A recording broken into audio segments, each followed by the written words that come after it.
Welcome to Choice Classic Radio, where we bring to you the greatest old-time radio shows. Like us on Facebook, subscribe to us on YouTube, and thank you for donating at choiceclassicradio.com.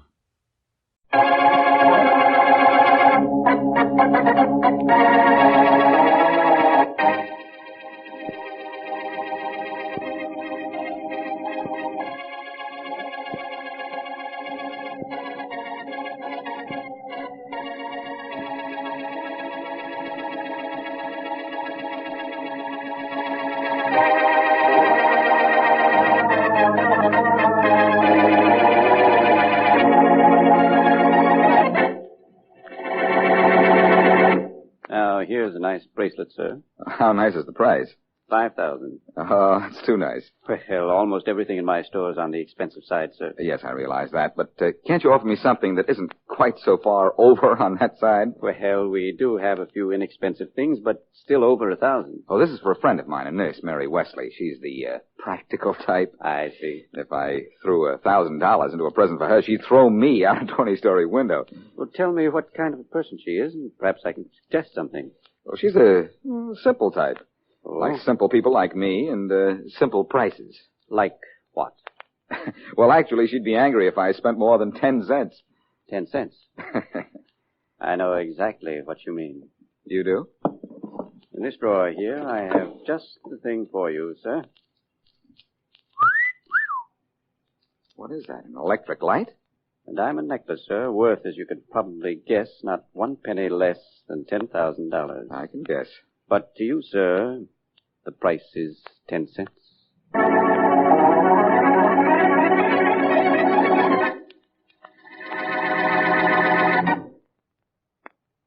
And now back to Dick Calmer as Boston Blackie. Enemy to those who make him an enemy. Friend to those who have no friend.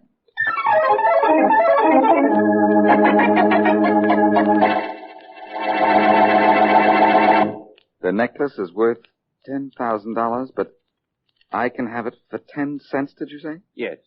You know what I mean, of course. Oh, yes, of course, but yeah, let me look at it. Sure. Here you are. Certainly worth the price you ask, but I don't have a dime on me at the moment.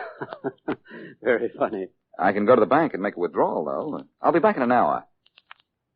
How much now? You know. How much is I was only joking, Mr. Blackie, Boston Blackie. Yes, Blackie.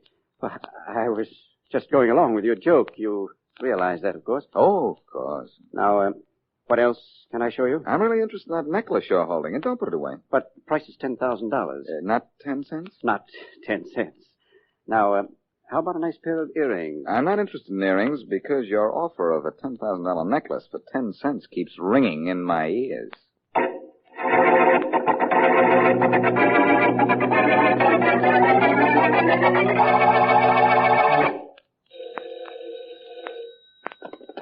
Hello? Hello, Louise. Yes, John. Louise, something's happened. Afraid I won't be home in time for dinner. Well, I understand, dear. I'm not fixing anything that can't wait till the last minute anyhow. But why, John? What's happened? Well, I can't tell you. Why? I just can't. I don't know the consequences just yet. The consequences? John, what have you done? Something awfully foolish. What? Boston Blackie was in my store this afternoon trying to buy something, only I didn't know it was Boston Blackie until he told me who he was. Then I realized what a terrible mistake I'd made. John, you're not making one bit of sense. I know. There isn't time to explain. I have to see someone right away. Who? Well, I can't tell you that either, but... Oh, John. Listen. Yes? There's an envelope in my desk drawer. Huh? If I'm not home by midnight tonight, get that envelope and open it. The letter inside will tell you and the police everything.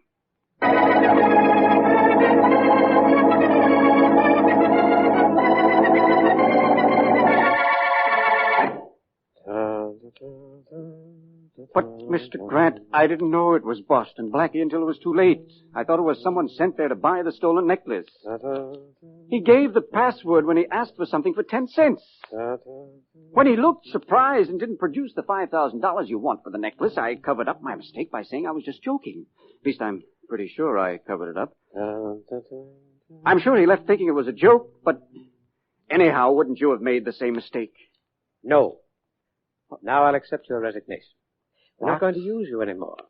Can't afford to use people who make mistakes. You sent for me, Mr. Grant? Yes, Carter, come here. Who's the sack with the drooped face? A former member of our organization, Carter, John Reynolds. Oh. Mr. Reynolds, Mr. Carter. How do you do? A former member, huh? Yes. Oh, sure. I get what you mean, Mr. Grant. Mhm. Is it all right if I go now, Mr. Grant? Yes. You said you were through with me. Yes, I am, but Carter here will show you the way out. But I know the way out. I found my way in. But when you're no longer a member of this organization, John, you go out another way. Yeah, this way, Reynolds. All right. Right through this door here. Thanks, Mr. Grant. Thanks a lot for not making this any worse than it is. Now where? Yeah, right down these steps into the basement. But right. you go first, huh? Very well. It's awfully dark down here. Is there some sort of light? Oh, I don't need a light. All I need is this gun. Gun. Yeah, the kind that goes bang, bang, like this.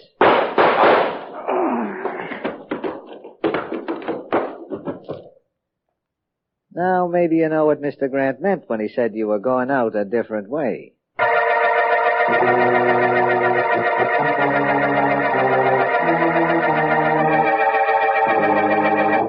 Faraday, this is one time you have no right to order me out of your office. I was in on this case before you were. I'll haul you out of here to get your head examined. You expect me to believe that story about a $10,000 necklace for 10 cents, Blackie? Well, will you believe 20 cents? No, not even 30. Well, then let's start all over again at 10 cents. Because that's what I was asked to pay for the necklace, and that's why I'm in on this case. Now, why would Reynolds have offered you that necklace for a dime? And how are you sure the dead man is the same John Reynolds you talked to yesterday? Because I saw his picture in the paper this morning. Okay. That still doesn't answer my first question. About the dime, you mean? Mm-hmm. Faraday, he wasn't selling me that necklace for a dime. Well, now you agree with me. No, I'm trying to explain something to you. I was joking around with Reynolds about the high prices in his store and accidentally hit on a code of some kind when I made a crack about buying something for a dime. A code for what? Well, maybe to identify myself as a buyer of stolen jewelry. Reynolds has no record as a fence. No, of course not. But you don't know all the fences in town, and the ones you do know are being watched so closely they can't operate. Well, what happened to Reynolds is no joke. And the fact that his letter is missing is no joke either. What letter? A letter he had in his house. He phoned his wife before he was killed, told her to open it, give it to the police if anything happened to him. I see. Only we can't find the letter. Well, you've really been working on this case, haven't you? No more than I work on the others. Well, that letter, missing or not, proves that Reynolds was in some kind of an illegitimate business, and also that he didn't work alone. Yeah, His partners obviously killed him for his mistake. they did.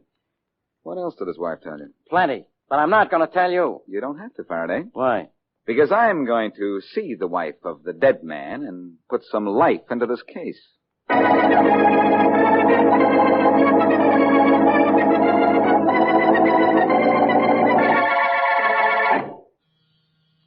Just a minute. Come in. Mrs. Reynolds? Yes, come on in. You seem to be a little busy. Yes, I am. I'm looking for something. Who are you? Boston Blackie, Mrs. Reynolds. Oh, no wonder you look familiar.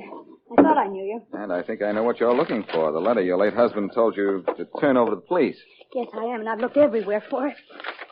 No, it's not in here. Where did he say it was when he phoned you? In the desk drawer right here. Mm-hmm. I've been looking for hours. The police looked for it, too, didn't they? Yes, they searched the house from top to bottom. Well, if the police couldn't find it, I don't think you can. No, I suppose not, but I'm going to keep on looking. Oh, it's not in here either. Oh, well, Blackie, I guess you want to ask me some questions. No, not just now. Some other time. Oh, And not so much about your husband's death as what he did for a living. he was a jeweler. Yes, I know. But was he legitimate? What? He offered me a $10,000 necklace yesterday for 10 cents. And I have a hunch why. Oh, well, I'm sure that was just a joke, Blackie.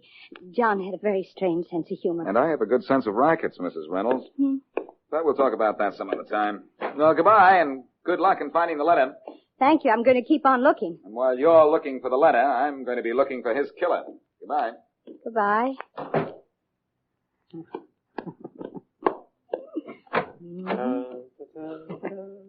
He's gone, Mr. Grant. Yes. I thought I heard him leave. You were right when you saw him coming up the walk. It was Boston Blackie. Well, I hope you put on a good act and made him think you're still looking for that letter. Yes. I was searching the drawers in the desk when he came in, just as I was doing when the police got here. Good girl. Too bad you even had to mention the letter to the police, though. Oh, but I thought it was safer. Hmm? There's no telling who else John mentioned the letter to, Mr. Grant. Yeah, I guess you're right. Incidentally, Mr. Grant, here is the letter. All right. Don't you think you ought to destroy it? Yes, I think I will. Did you read it? Yes, I did. Surprised to know John worked for me, too, weren't you? Well, I certainly was. But wouldn't he have been surprised if he had ever known that while he was selling for you, his wife was stealing for you? I guess he would have been at that. Where's the match? Right here on the table. Oh, yes. Thank you. Mr. Grant, why don't you let the people working for you know each other? Well, it's much safer if they don't. If one is caught, he or she can't tell the police about the others. Yeah, that's true. Well, here goes the letter up in smoke. I love to watch it fire burn, don't you? Mm-hmm.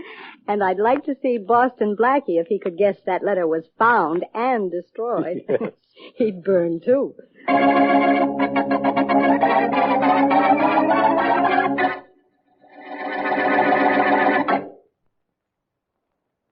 And now back to Boston Blackie.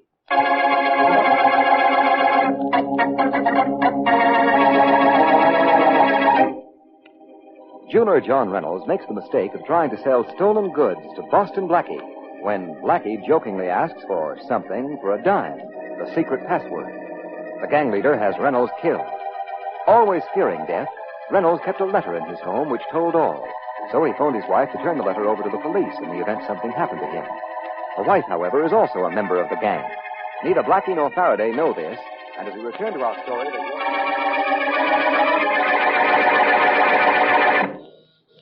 It's open. Blackie, may I come in? Oh, well, yes, Miss Reynolds, of course. Thank you. I just have to talk to you, Blackie. Well, I'm glad you're here, because I was just about to phone you and ask you if you'd had any luck in finding that letter. No, Blackie, I haven't. But I got a phone call just a little while ago. From whom? I don't know. The man wouldn't say. But he said if I found the letter and didn't destroy it, the same thing that happened to John would happen to me. Well, you need police protection. Well, And that gives me an idea, too. yes? We could say you had found the letter, and that would bring someone after you. Only we'd be there to see that you were safe. Oh, no, Blackie. I'd be afraid to do that. No need to be. Couldn't you do something to catch the killers before they do something to me? Well, as a matter of fact, I'm working on a plan right now, Mrs. Reynolds. Yes, what? I plan to let it be known around the underworld that I'm carrying $50,000 worth of jewelry. But will that help in any way? Yes, Mrs. Reynolds. I think it will. What? But I won't tell you why until I've told you it has.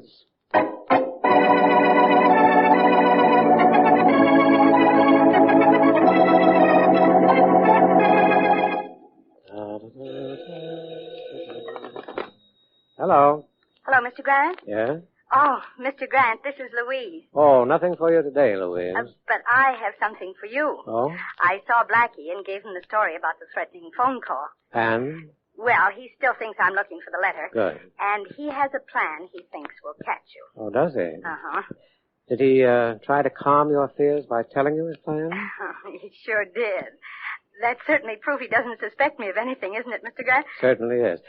What is his plan? Well, he has an idea John was mixed up with a jewel thief. Uh-huh. So he's going around town with $50,000 worth of jewelry. What? But first, he's going to let the underworld know in hopes he'll be held up. Stupid fellow. I thought he was more clever than that. It certainly isn't going to get him anywhere, is it? Well, of course not. Are you sure you tricked him into telling you his plan, or did he tell you much too willingly? Oh, Mr. Grant, you know I can get anything out of anybody. Why do you ask? Because I think we might relieve Blackie of his jewelry. I think we might. Thanks for the tip, Louise. Yeah. Goodbye. Goodbye.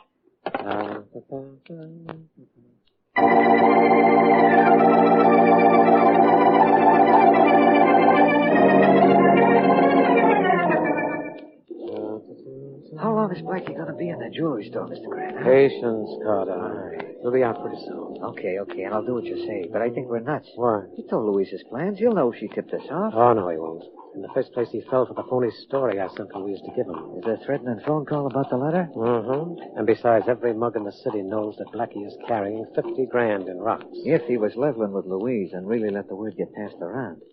Hey, here he comes. Good. Now, you stay back in the alley and let him pass us before you step out and hit him. All right.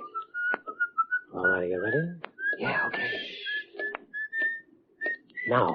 And how? All right, quick. Grab that briefcase he dropped and let's beat it through the alley. Got it, let's go.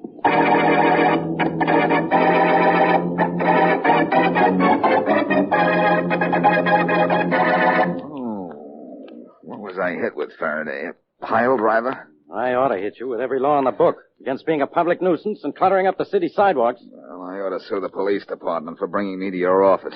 Suit yourself. I knew I wasn't in heaven, though, when I woke up and saw you. You were so right. Well, what happened to you? Who hit you? I don't know. You're supposed to be such a speedy character. Yeah. Well, why were you knocked out? Do you know that? Yes, for the briefcase I was carrying. The briefcase? And it was $50,000 worth of jewelry. What? You were robbed of $50,000 worth of jewelry? Yes, but I don't mind. You don't mind? No, why should I? The jewelry didn't belong to me. I borrowed it from a friend.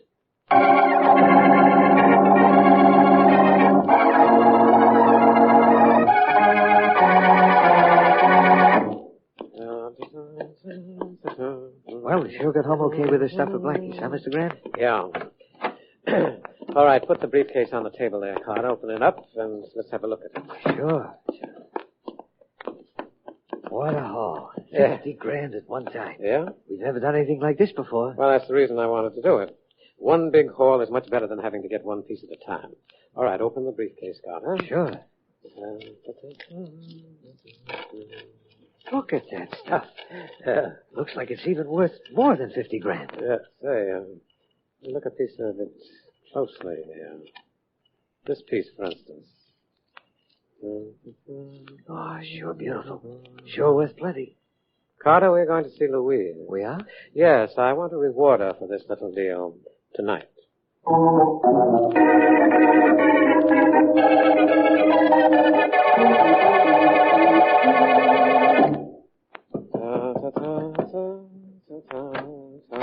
Oh, hello, Mr. Grant. Come on in. Thank you, Louise. Well, I can tell by the smile on your face that everything worked out all right. Beautifully, Louise, beautifully. I'm glad. Yes, I've come to congratulate you. And also to give you a promotion. Promotion, Mr. Grant? Well, it might be called that. A change in status is another name for it. Oh, well, I'm certainly glad to hear everything worked out, but I didn't expect to be given a reward. Mm-hmm. Well, I was given something I didn't expect either. Huh? Come on, Carter's waiting for us outside in the car. Carter? Who's he? One of my most trusted men. Oh, but I thought you didn't want any of your workers to know each other. Well, your acquaintance with this member of my company won't be for very long. Mr. Grant, there's something about the look on your face that I don't like. There's something about what you tried to do to us this afternoon that I don't like. In fact, I don't like any part of it. Any part of what? I thought you said... You didn't think anything. You knew it. I What? sent you to Blackie to talk him into giving away any plans that he might have. And instead you double-crossed us. You turned to him. Tried to get rid of us by making us walk into a trap. Well, Mr. Grant, I didn't. I told you just what Blackie told me, and you got $50,000 in jewels out of it, didn't you? Phony, Jules Louise. Phony. Only when Carter and I get you out in the country, the bullet he puts into you is going to be real.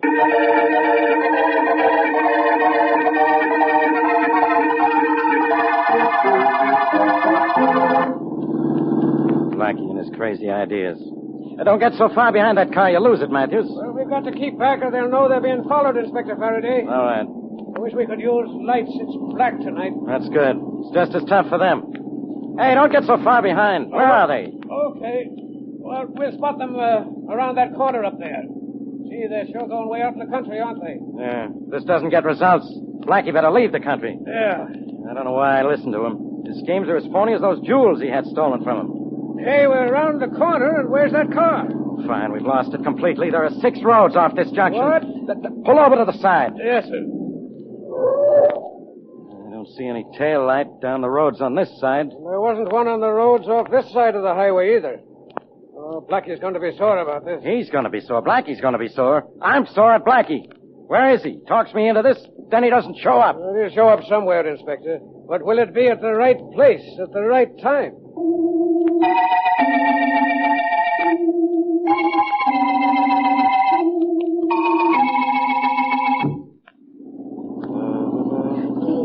Please, Mr. Grant. How's this for a place, Mr. Grant? In those woods there. Good. Pull over. Mr. Grant, please. I didn't know Blackie was carrying phony jewelry. He told me it was real. Shut up, Louise. I'll have her quiet in a minute, Mr. Grant. No, you let go. Come on out here, sister. No. It'll be all over in a second. Please, Mr. Grant, I let you kill my husband and get away with it. And I gave you the letter he wanted me to turn over to the police. She's hard to pull out of the car, Mr. Grant. Give her a shove. No. All right. No. Thanks, Mr. Grant. That did it.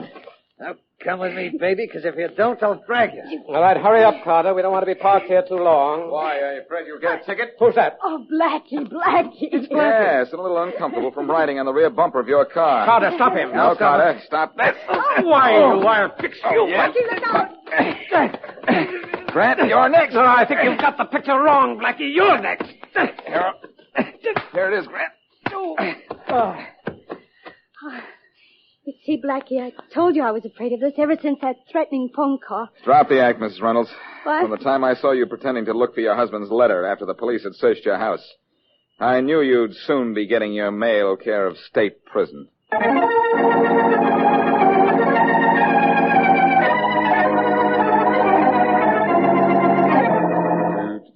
Oh, stop that so-called singing, Blackie. Don't you know any words? The words Grant Connor and Mrs. Reynolds used when they sang to you were lyrics enough for one day, Faraday. Mm-hmm. Proud of me, aren't you? No. You're proud enough of yourself for both of us.